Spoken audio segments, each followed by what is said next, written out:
Good evening. We're going to turn a half gallon of kefir into kefir cheese. Hope you guys are excited. I'm excited. I love kefir cheese. Welcome in. Hey, hey. Kefir cheese coming in hot. So I brewed this up last night. Hi. I brewed this last night. I just took 2 cups of milk kefir. So about that much milk kefir that I had already made. And I added, he got the SCOBY. Oh, thank goodness. My husband was like, I'm going to send it back if he doesn't come today. 2 cups of kefir in here. And then we filled it the rest of the way up with milk. And so today you can see that it's all congealed. So that means it has kefired. Oh, he's been working 12-hour days. Rough. You guys, making kefir cheese is so easy and it's very, very hands-off. So I'm going to pour this into the thing and I'm going to be like, this is done.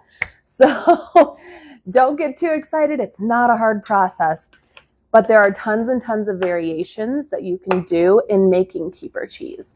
So you can take this jar of kefir and you can add flavors to it. So say you wanted to make like a ranchy kefir cheese. You could put some fresh dill in there. You could put some onions in there. You could put some garlic in there. And you could leave those in there to ferment. And that'll make them even more digestible because the kefir will help to break down the plant material as well. I make a really, really yummy kefir cheese where I second ferment it and I add in crushed garlic. And when you strain it out, it tastes, my friend says it tastes exactly like the Zankou chicken sauce. So if you're in California and you know what Zankou chicken is, apparently their sauce is super good and like crazy garlicky. It is so yummy. So with this kefir cheese, I will replace cream cheese. So you can use it for dips, you can use it for dressings, you can spread it on bread, you can put it in all sorts of stuff. I've added it to ice cream, kefir ice cream, something you don't feel guilty about letting your kids have. Really, really great stuff. It's powerful, powerful food. And this, the kefir cheese, is the easiest way to get the non-believers, the people who are skeptical of microbial foods, to eat kefir. So you strain this out and make a ranch dip out of it. And I tell you what, everybody enjoys it. Everybody I've offered kefir cheese to has loved it. For some reason, they're skeptical about drinking a drink, but as soon as it turns into a dip, people love dip. They love it. Hey, Joy. So this process is going to take another 24 hours. So this has been fermenting for 24 hours. And before that, it fermented for 24 hours with the kefir grains. And now it's going to strain for 24 hours. Now, if you let this strain for like 12 hours, it'll turn into kind of like a thick Greek yogurt style. So you can eat the kefir like you would eat yogurt. That could replace yogurt. You don't necessarily have to have all the crazy yogurt cultures. Kefir could do that for you too. Or the longer you strain it, so I strain it for 24 hours, then it gets thick like a cream cheese. And when I strained it even further, I put it into a press a couple weeks ago. I pressed all of the way out of it and made it into a hard cheese. So the possibilities are endless. The flavor ideas are endless. You can get so creative. In my kefir mini book, I've got like 15 different recipe like flavoring ideas that you can try. And it's fun. You could put onions in there. You could mix sauerkraut into there. You can add, tzatziki sauce. Kefir cheese for tzatziki sauce is so, so delicious. So if you have dairy issues where you can't normally eat things like tzatziki sauce, if you can't normally tolerate drinking milk, kefir will help you be able to do that. So here I have my jelly strainer. and I just have it over a Pyrex dish. Now, milk kefir is half curds and half whey. So pouring this is 8 cups of kefir into this is going to give me 4 cups of kefir whey, and it's going to give me 4 cups of kefir cheese. Now with that whey, you can use that to make fermented veggies, to add extra culture to fermented veggies. You can use that as like a lemon replacement. It's tangy and tart, so you can definitely like put that into drinks to add a little pop of flavor. You can feed it to your animals. My dogs love kefir whey. My chickens love kefir whey. You could drink it yourself. You can add it to smoothies. It has loads and loads of protein, so it's super good for you. That's where things like whey protein come from. So they are straining off, say, Greek yogurt to make it thicker and higher in protein. And then they take the whey, the byproduct from it, and turn it into whey protein. Yes. So I take the kefir grains out. After the very first day, I'll take the grains out, and then those go back in to eat their new food. And then I second ferment with just the kefir that I have strained off. I give it more milk so that I have enough for me to drink, because I drink a lot of kefir, but I don't like to maintain a ton of grains. So at any given time, I try to only have 2 cups of milk kefir with grains going. So when I get more than 2 tablespoons of grains, I'll separate them off and give them to somebody, ship them to a friend, or whatever I need to do to rehome them to another family. And then I just keep this small jar. So I like the taste of the second fermented kefir better. It's a lot milder, it's a lot sweeter, creamier, but it's still fully fermented. This tends to be a little more potent of a flavor, which some people love. This is very active. We'll strain this next. Okay, so I'm going to do the thing. I'm going to turn you guys so you can see what I'm doing, because you can't really see what I'm doing from there. You don't need a screen right now. You can read a book. So you can see it's kind of chunky and it's thick. And when I shake it, it all jiggles. That's how you know your second ferment is done. And I'm just going to pour this into the jelly strainer. So you want something that's a pretty fine mesh so you don't lose a lot of your curds. The thing I love about the jelly strainer is I can do a whole half quart or a whole half gallon all at once. I'm going to bring you guys down here so you could see closer. And so now it's just going to drip. You can see the whey kind of puckering out of the strainer. And it's going to sit here on the counter and just drip out the liquidy part. And what's going to be left behind is a thick, creamy kefir cheese. You're not in it, you're good. This actually drives me kind of crazy when I'm straining kefir cheese, because I just hear a random drip in the other room. I'll be in the kitchen or in the living room. I'm like, what's dripping? Is the faucet on? No, it's just the whey. Usually on the initial pour, some of it goes through. Yeah, definitely go back and watch my kefir live. I have a couple of them. I have a lot of them, actually. A lot of what? Milk kefir lives. And I have a couple reels about it too. But if you don't have a jelly strainer, if you're into canning, you should definitely get one, because these things are awesome. They're very, very useful. Great for jellies, great for kefir, great for yogurt. You could strain yogurt in it too. And so I'll just put a plate on top of this. Need a plate. I'll just pop a plate on the top, just like that, to keep anything from getting in there. And then this will just sit on the counter and do the thing till tomorrow.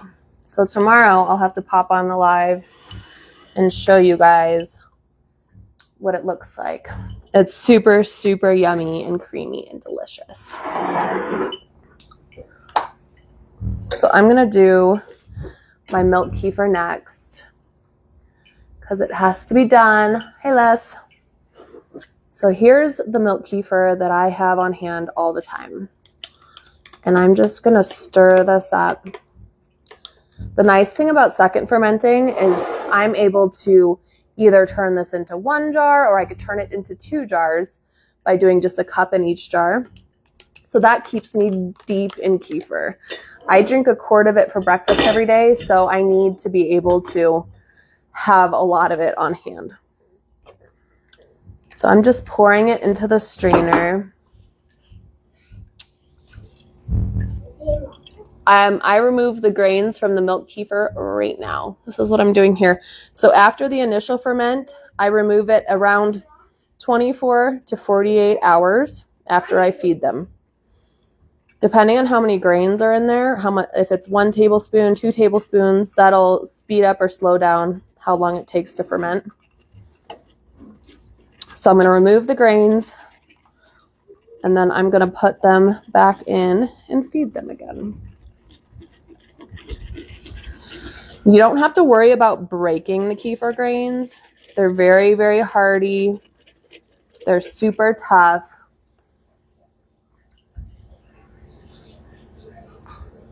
What will I do with the grains? I'll feed them again. Yeah, so this is my culture. This is what I add back to create more kefir. So you always want to keep 2 tablespoons of grains after every batch of kefir if you're running 2 cups, or 4 tablespoons if you're doing 4 cups. Will I get more grains if I want 48 hours? Yeah, so your grains will actually grow faster if you let them get a little hungry.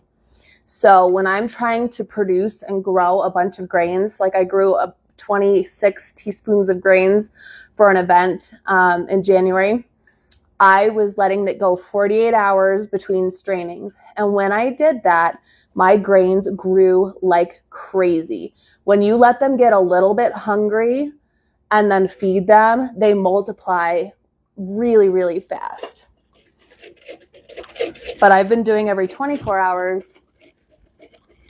You're only getting 1 spoon now. Yeah, so it's going to take some time for them to grow again.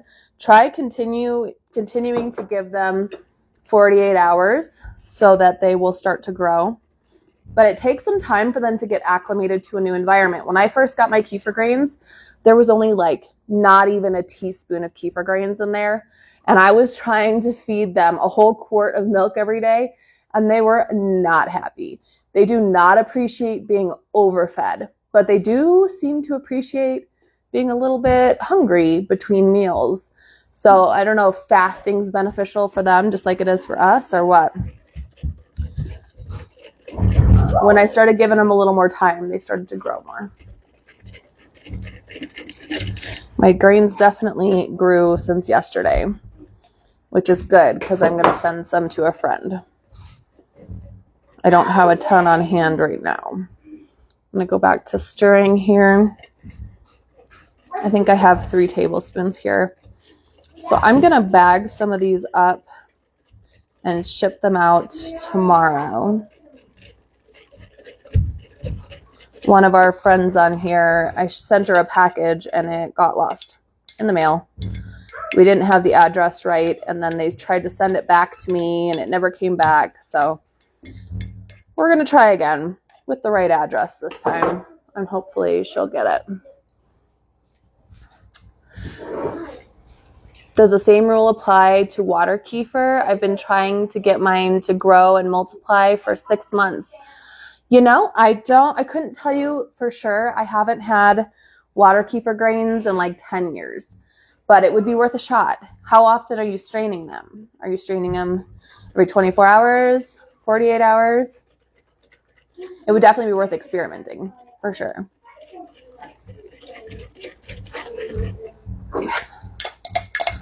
All right, get the last of this out of here. I've been doing my water kefir is actually from a culture. I don't have the grains for that since I'm already dealing with kefir pretty regularly. the milk kefir like all the time. I want to not have two things with grains that I have to be dealing with every single day. Would just get a little out of hand, I think. All right. These are strained out. I did water kefir for 2 years. Hey, Holly, I forgot to text you. She made it, even though I forgot. Okay. So here's my grains. Hey, girl, hey. Oh, yeah, molasses would make water kefir really happy, for sure. I could definitely see that. I need a tablespoon. Yes. Why is it that we've never tried water kefir? You have tried water kefir. We have it as a culture. That's what the kefir soda is.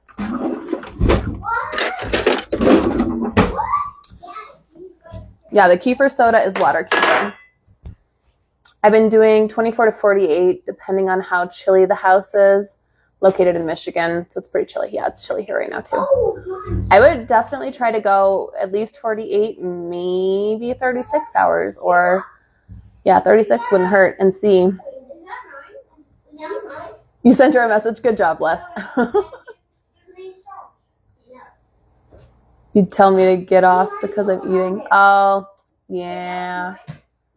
Which kefir grain is best? Well, milk kefir has the most nutrients by far. Water kefir is just like a cultured sugar water, so you're not going to get the protein, the calcium, all of that stuff in water kefir, but you will get some microbes. Les, you're a good moderator. Okay, I need to get a little bag.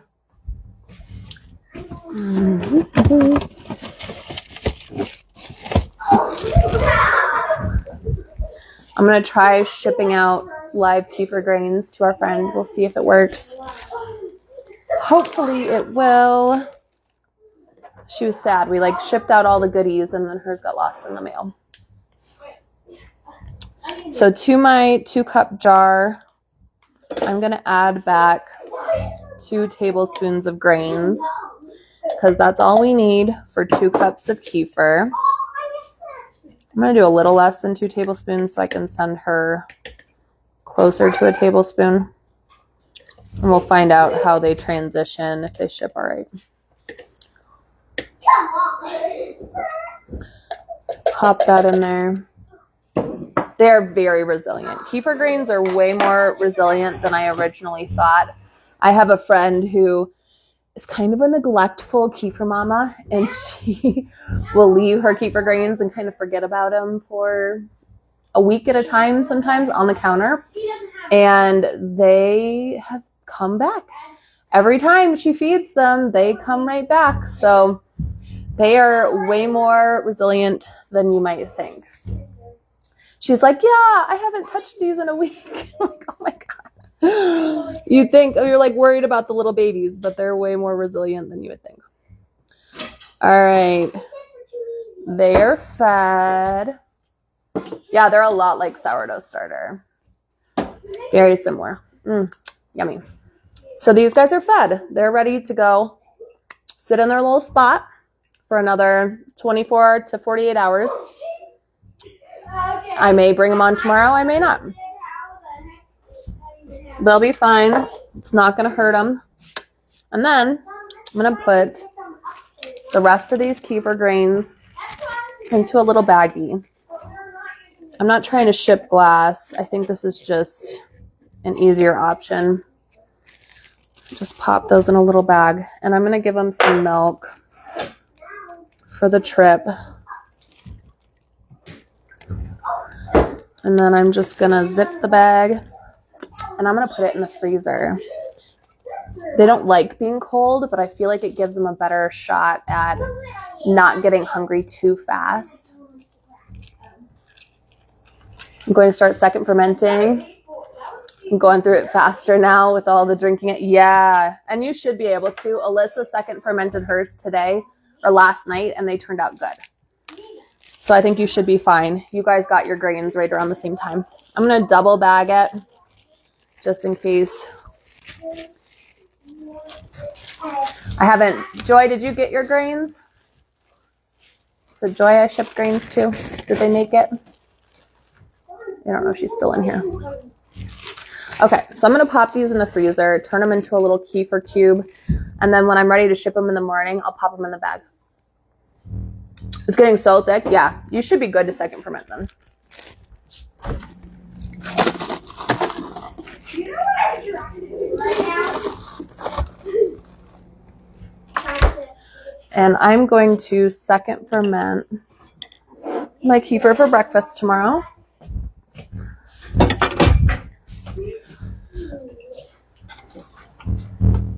Not yet. Oh yeah, probably tomorrow. We'll find out. You're our test person.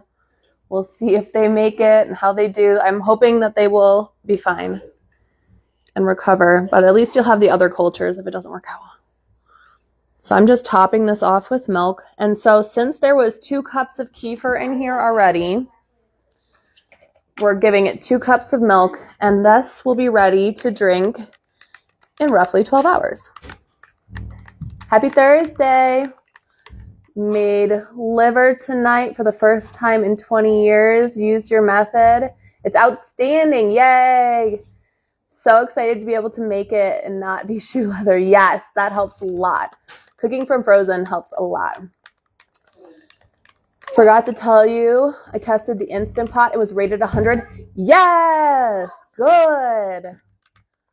Yeah, definitely let me know when it gets there. Feed them right when they get there. Put them in a jar. I think I sent you a little more than a teaspoon, so give them like a half a cup of milk. Whoop, there goes my light. Oh, now it's so dark. There we go. All right. This kefir will be ready for breakfast.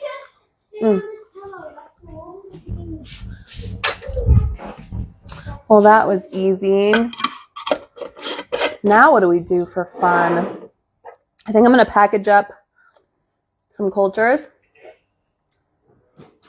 It's so exciting. Yeah, since I figured out cooking it from frozen, it so much better. So much better. Like, that is the way to cook liver.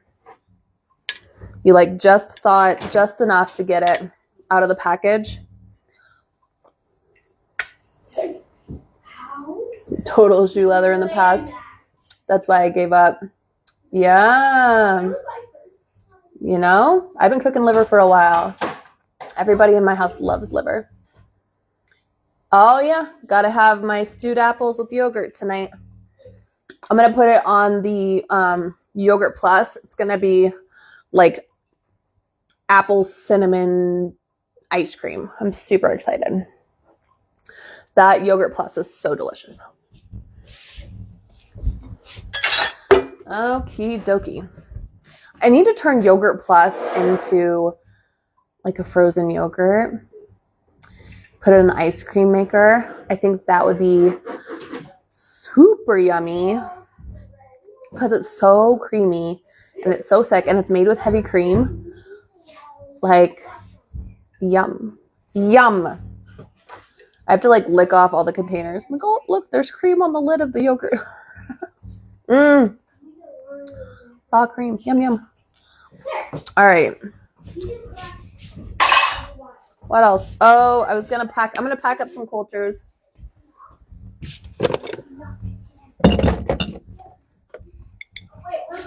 I kind of suspect Miss Melly will be live soon. Yay, a new meet in your life. Heck yeah. So good. So good. All right, I'm going to put the milk away.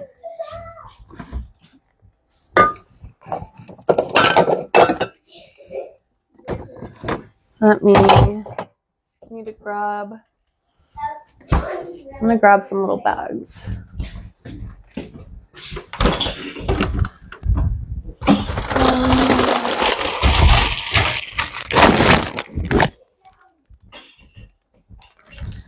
I really need to make some labels.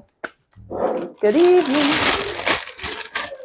That I can just peel and stick onto these. That would be super nice and convenient. Get a marker. And we're gonna ship these out to her again. Sucks because when I was packaging up her yogurt, she sent me the address, but the whole address was in capital. And then there was a unit number that wasn't capitalized, and I completely missed it. So that was terrible. Gotta label the bags so I don't forget. This is freeze-dried yogurt cultures that I got from my friend in Michigan. Not today. Maybe tomorrow. Maybe tomorrow. And the yogurt maker's in the freezer, so it'll be pretty easy to put it together. We just have to get it out. The yogurt maker is in the freezer? Mm-hmm. You mean the ice cream maker? The ice cream maker, yeah. Should I go get it? No, we're not doing it right now. I'll put this in here. So this is super easy. She can just take out a teaspoon of the culture, give it some inulin, put it in the milk, and then it'll do the thing. So very convenient. Way easier than trying to ship fresh cultures. And she already has all the instructions, so I don't have to worry about that part. I shipped a bunch of these out to people a couple weeks ago, and they've all gotten them started, I think, at this point. Except for Holly hasn't started her yogurts yet. Soon. She's doing the kefir first. I'm going to send her almost a tablespoon so she has backup in case of an issue. We just make it flat. So convenient. And then I will pack this up and ship it tomorrow. What's everybody doing today? Anything fun? Kefir cheese is just over here doing the thing, dripping. Told you guys it was fast and easy. Like you just pour it in. Liver is a powerhouse. Liver is so good for you. That is one of the best, most nutrient-dense foods you can eat. Do that once a week. You don't need a multivitamin anymore. Okay, these are packed up for her. No, Les doesn't have kefir. He should have kefir. Need to get him some kefir. Okay. I'm going to put the cultures away.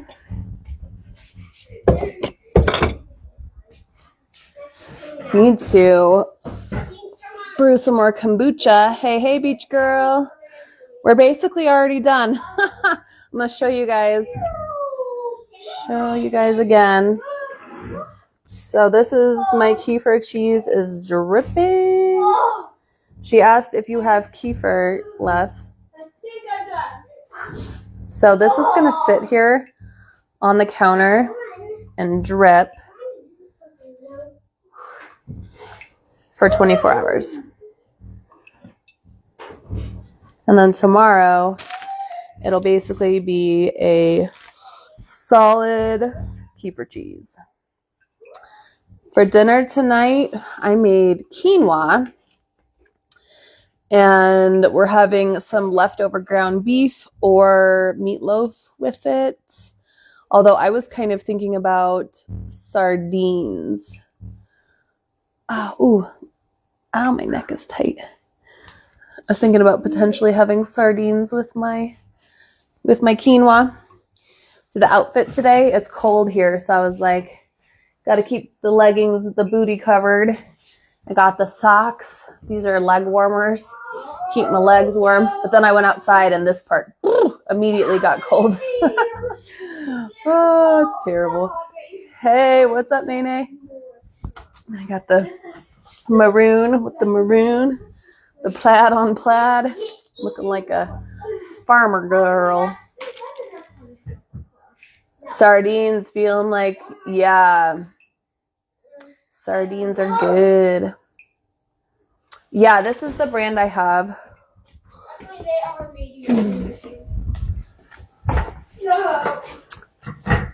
See it? I get this at Costco. So it's just olive oil, salt, and sardines. Chat less acting weird. I like to make it into kind of like tuna salad, where you just mix it with some mayonnaise. I wish it was cold here. High of 76. That sounds fantastic. I love that for you. So you just pop it open.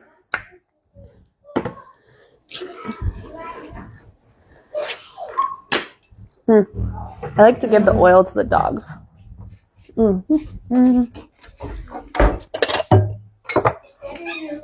No, Daddy's got Dungeons and Dragons tonight.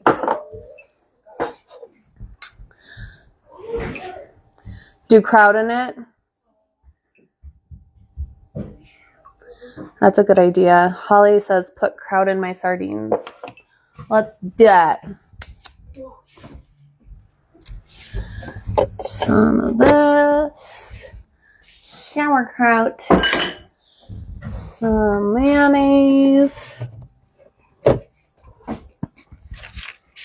I need a spoon and a fork.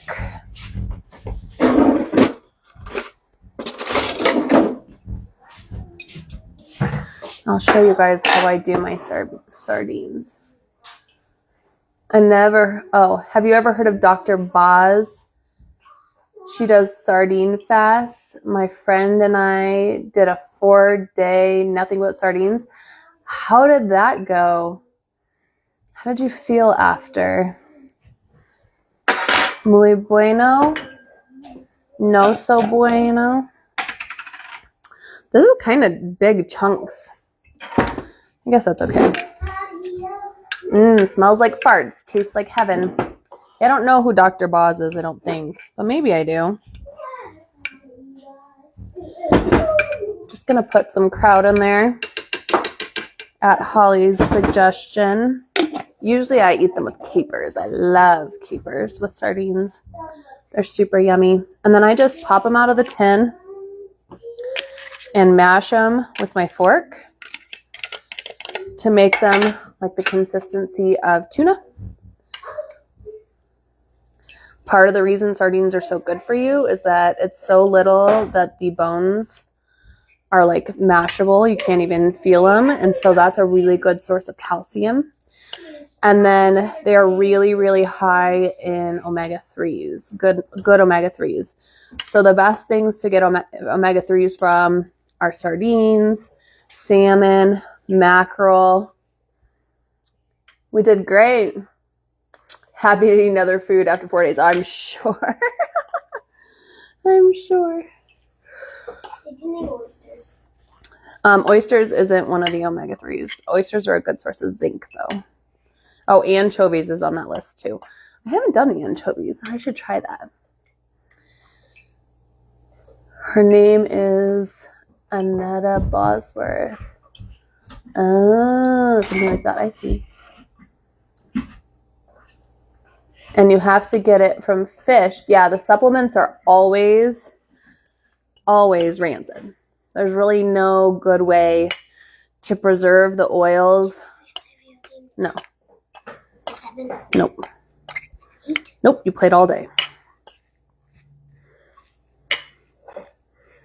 You are done with games. It is a school day. You shouldn't have been on at all. All right, I'm going to put a little bit of mayonnaise in here. I have some of this Chosen Foods mayonnaise because I've been slacking on my mayonnaise production. But we're going back to the homemade stuff after this is gone. What? I have some cloves. Natalie, I am not leaving in front of my stream right now to get you things. I'm wondering if I could have it and then I would get it. You can get it yourself. I'm in the middle of doing something here. Just like want to ask me for things. Yeah, I do online school. You sound like me. Okay, give it a nice mix. Whoop. I dropped some sardine on the table.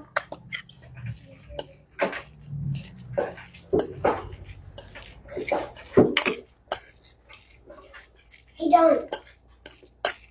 All right, I want some salt. A little pinch of salt on there.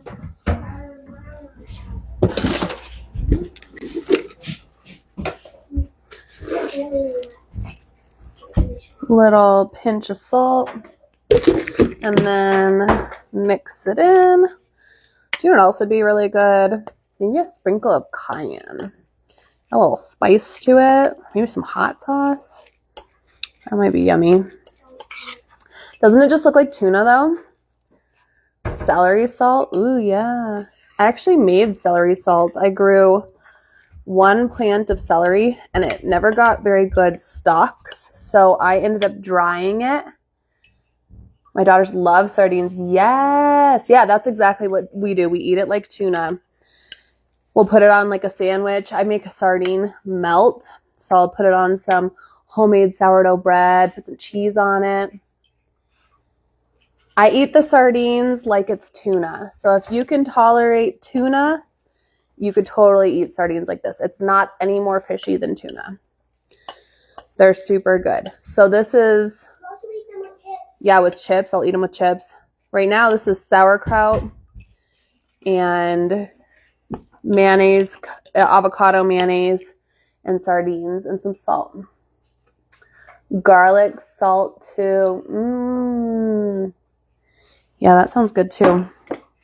I don't have anything like pre-mixed salts. I just like add salt and then the other seasonings. Okay. The sauerkraut adds a really nice crunch to it. I almost feel like it cuts the fishiness even. Good call, Holly. Do you grow garlic? The scraps make great salt. Do you dry them? Oh, the scapes? No, I haven't been able to grow it. But I always wait too long. We put pickles and celery. Yeah. Yum. They're really good with mustard too. I like sardines with mustard.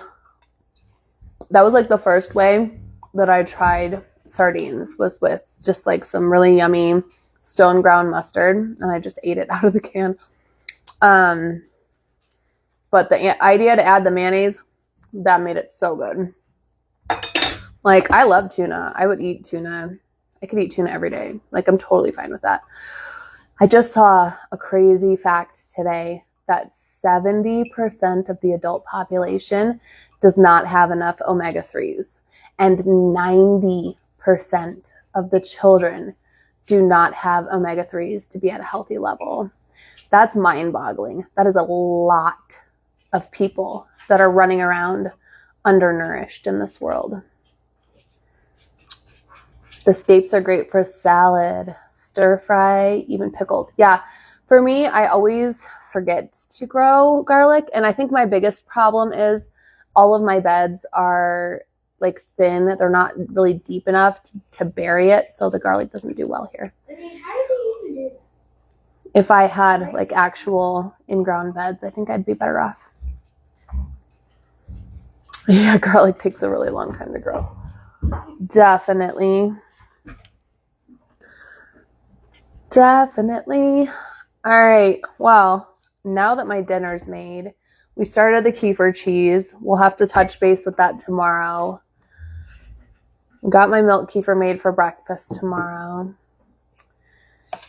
Oh, I eat sardines and smoked herring. Like, it's going out of style. So good for you. So many omega-3s. Omega-3s are so super important for your brain. And when you eat a lot of omega-6, like most of the population are eating way too much omega-6, you need the omega-3s to balance it out. It's really important.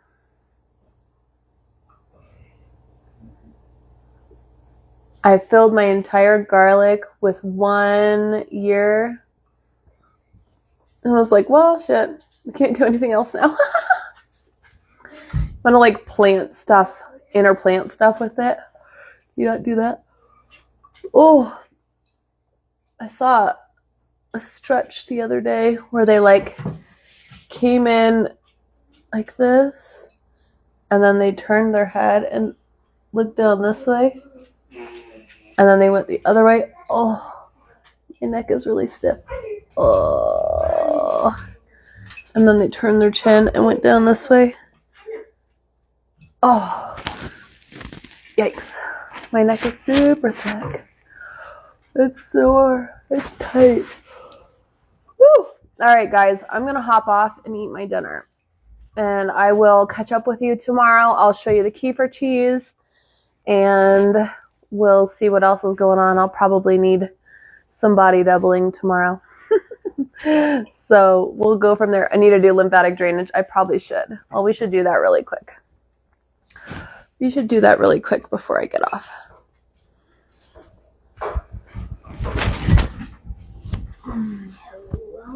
You gonna do lymphatic drainage with me? My ears have been really tight too. My ears are blocked. What are you gonna do? Lymphatic drainage. Yeah, beans would grow good with onions and garlic. Okay, so you gotta hit your termini first. That's right here on your collarbone, right? I was doing it. And you massage it. Give it like a solid 10 rubs.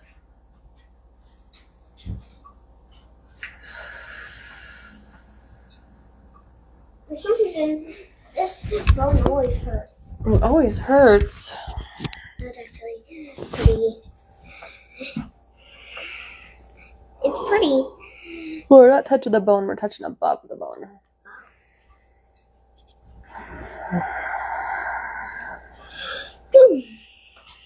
That actually felt really good. Okay, I'm gonna go up around the ears. Like this. Yep, like this.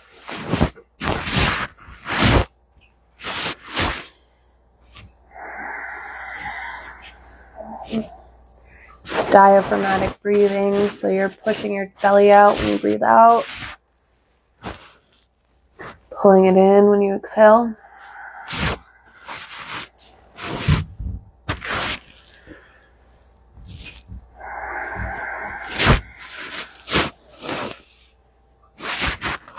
I like to do my face under my cheekbones. Just like that. Work it along the cheekbone.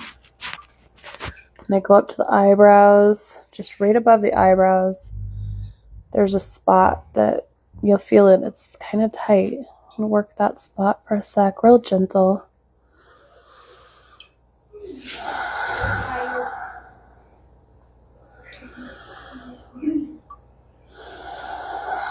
The diaphragm helps to pump the lymph.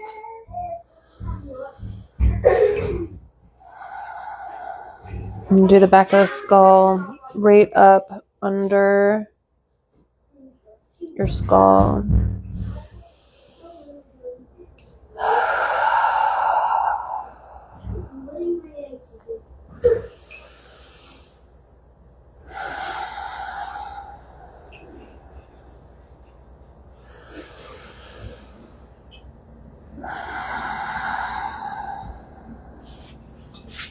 And then over to the armpits.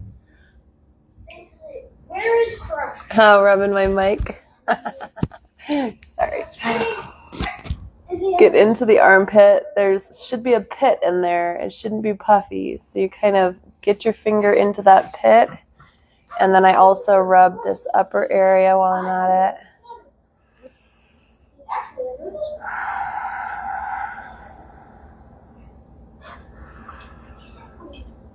Without the mic, you guys wouldn't be able to hear me on this phone at all. It's broken. Ooh, other side. Find that little pit, the indentation.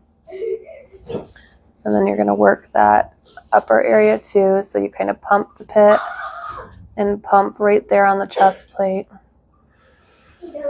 Big breath in. Squeeze it out. Pull it back in.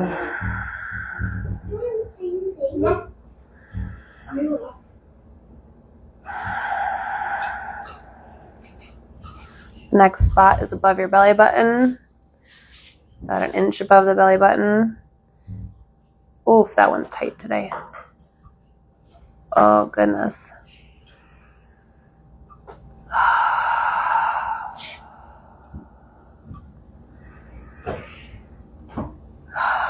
I try to do it at least twice a day. I definitely do it at bedtime. A lot of times I'll do it when I'm stopped at a traffic light or something.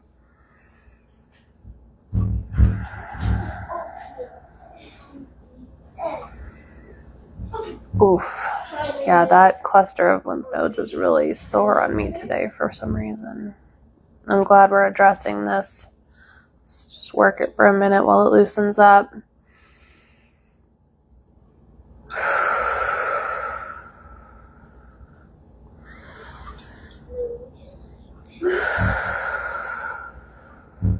That feels a little better. Then you do next to the groin. That's the next spot. This is the big 7. We're technically doing more than 7. So you just work the crease here. Work the crease. Get over here. Yep, you knew. Hi, hey Shirley. We're doing lymphatic drainage. We're almost done. Oh, goodness. Then get the back of the knees. That's the next spot. My hips are tight too. I need to do some stretching. Need to do some yoga or something. And then the ankles is another spot. Oh, it feels good to be forward folded. Okay. I'm just gonna stay right here for a second.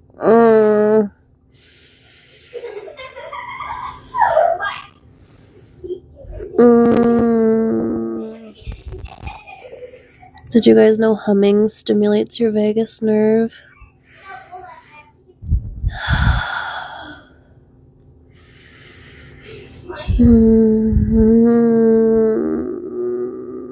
This is actually a good practice before eating dinner. Drain the lymph.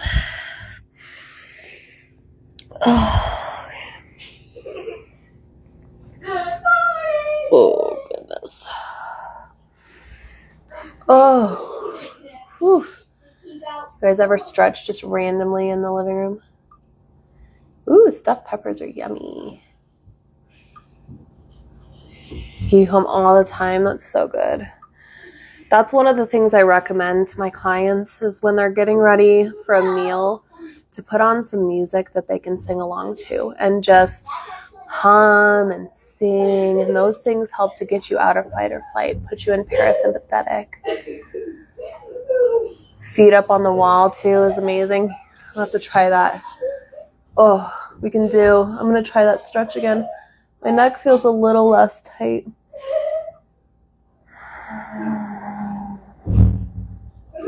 Is it a perfect error to you? I do most of my stretching in the kitchen, like a weirdo. You feel like you're inflating like a balloon. Yeah. Wait. Put it on my back. And then you think, put it on my back. All the way up there. And then look to the side and point the chin down.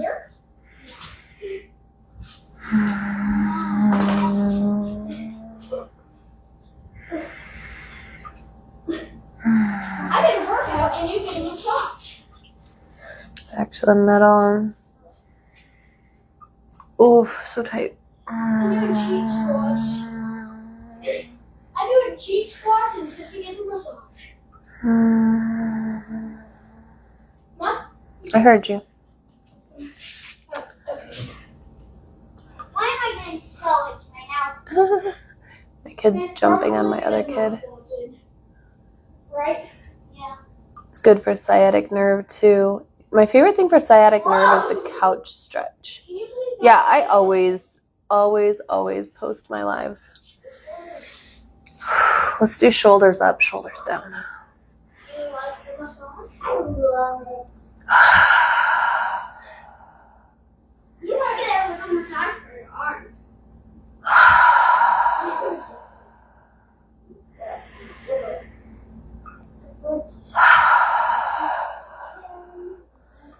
A little stretch in the back. Do you ever do standing cat cows where you press your chest out? Oh, kind of pull your shoulders, your elbows behind you in the back. And then around forward.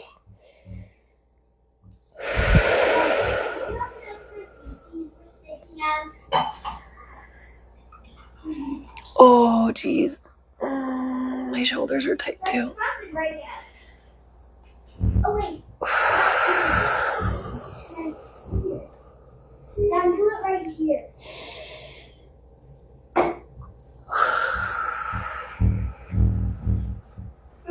Need to get Suni on here for some stretching.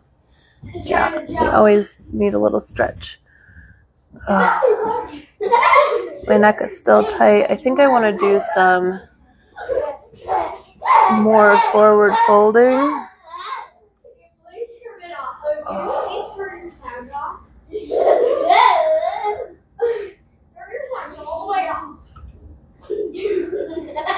All the meal planning. It was stiff at the beginning of the day. It was always stiff. It was stiff to begin with. Oh.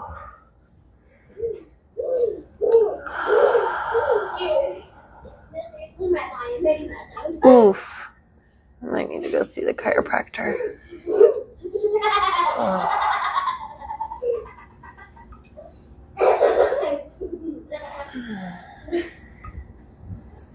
What time is it? All right, I'm gonna hop off because I have a meeting I'm gonna go on, and I'm gonna listen while I eat my dinner. So I will talk to you guys soon. I will post this for anyone who needs to hop on and do lymphatic drainage in a bit. I will talk to you guys later. Bye, guys.